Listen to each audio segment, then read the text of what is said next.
ഇത് തന്നെ അതിൽ ഇത് നമ്മുടെ സാറിൻ്റെ കൂടെ വർക്ക് ചെയ്യാൻ പറ്റി. ഇപ്പോൾ ഒരു 4 മാസം കഴിഞ്ഞ് ഇനി ഒരു 1.5 മാസം കൂടി ഉണ്ട്.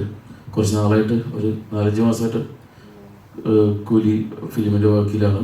പിന്നെ ഭയങ്കര വലിയൊരു എക്സ്പീരിയൻസ് ആണ്. അതിൽ ഉള്ള കാസ്റ്റും അതിൽ ക്രൂവും അതിൻ്റെ സെറ്റപ്പും കാര്യങ്ങളും എല്ലാം കണ്ടിട്ട് ഭയങ്കര കൊതിയാവുന്നു പിന്നെ ഒരു പടം ചെയ്യാനായിട്ട്. അപ്പോൾ അതുകൊണ്ട് കൂലി മൂവി അതിൻ്റെ ഉടനെ തന്നെ ഡയറക്ഷനിലോട്ട് ഡയറക്റ്റ് ചെയ്യാനുള്ളൊരു പരിപാടി. അതിൽ കുറേ ക്യാരക്ടേഴ്സ് ഉണ്ട്. കുറേ ക്യാരക്ടേഴ്സിന് മെയിൻ റോളാണ്.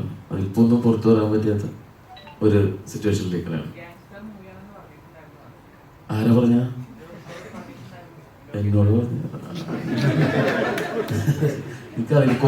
കുറേ ലേയേഴ്സ് ഉണ്ട്, കുറേ ക്യാരക്ടേഴ്സ് ഉണ്ട്, കുറേ കാര്യങ്ങളുണ്ട്. കാരണം ഞാൻ തന്നെ കുറേ കഥ പറയുമ്പോൾ തന്നെ നമ്മളത്തെ ഓരോരോ സീക്വൻസ് പറയുമ്പോൾ തന്നെ പല ചേഞ്ച് ചെയ്ത് പല സ്ഥലങ്ങളിൽ ഇങ്ങനെ സ്ക്രിപ്റ്റിലും മാറി ഭയങ്കര രസമായിട്ടാണ് പോയിക്കൊണ്ടിരുന്നത്. അപ്പോൾ തന്നെ എന്താ പറയുക, വേറെ രീതിയിലുള്ള ലോകേഷ് കനകരാജിൻ്റെ വേറെ രീതിയിലുള്ള മൂവിയാണ്. ഭയങ്കര ഇൻട്രസ്റ്റിംഗ് ആയിട്ടുള്ള രജനി സാറിൻ്റെ കാലൊക്കെ പെർഫോമൻസാണ്. എല്ലാവരും അടിപൊളിയായിരിക്കും.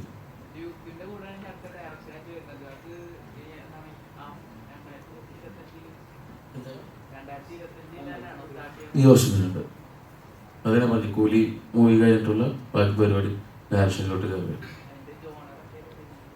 പറയാം. സമയമുണ്ട് എന്തോരം കിടക്കും. ദുൽഖർ മൂവി തന്നെ അടുത്ത്. കൂലിയിൽ അഭിനയിച്ചിട്ട് ഒരു പടം പിടിക്കണം എന്ന് പറഞ്ഞു. ബേസിൽ ചേട്ടന് എങ്ങനെയാ ഇപ്പൊ ഇത്രയും കാലം സക്സസ് കൊടുത്തതുകൊണ്ട് ഇനി ഒരു പടം പിടിക്കുമോ അടുത്ത്? ഉറപ്പായിട്ടും സമയമുണ്ടെങ്കിലും നമുക്ക് അത് നല്ലതുണ്ടെങ്കിലും ഉറപ്പായിട്ടും ഒരുമിച്ച് ചെയ്യും. സന്തോഷമേ ഉള്ളൂ അങ്ങനെയുള്ള കാര്യങ്ങൾ. അല്ല ബേസിൽ ബ്രോ പറഞ്ഞില്ല പിന്നെന്നാ പറഞ്ഞ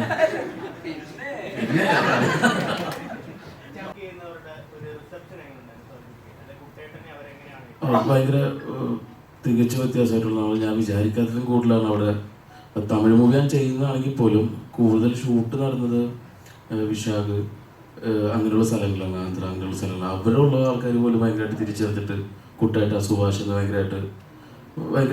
ഭയങ്കര സന്തോഷം തോന്നി.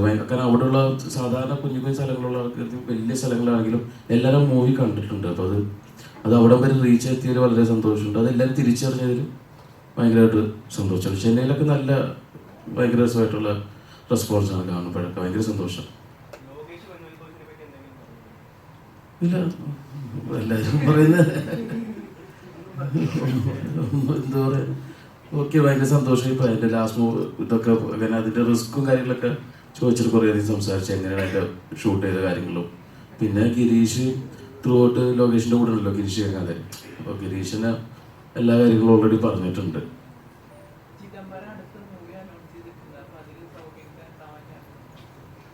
ഉണ്ടായിരുന്നെങ്കിൽ പറഞ്ഞ ഞാൻ അങ്ങോട്ട് വിളിച്ചു ചോദിച്ചു, മൂവിയൊക്കെ അനൗൺസ് ചെയ്തില്ല, കാസ്റ്റിംഗ് നടക്കണല്ലോ നടക്കണുള്ളൂ എന്ന് പറഞ്ഞു. പിന്നെ പറഞ്ഞത് കുട്ടിയും അമ്മയൊക്കെ ആയിരുന്നു. അപ്പൊ അമ്മ കുട്ടിയാവാനും പറ്റില്ല, പക്ഷെ ഇടക്കിടക്ക് വിളിക്കുന്നില്ല.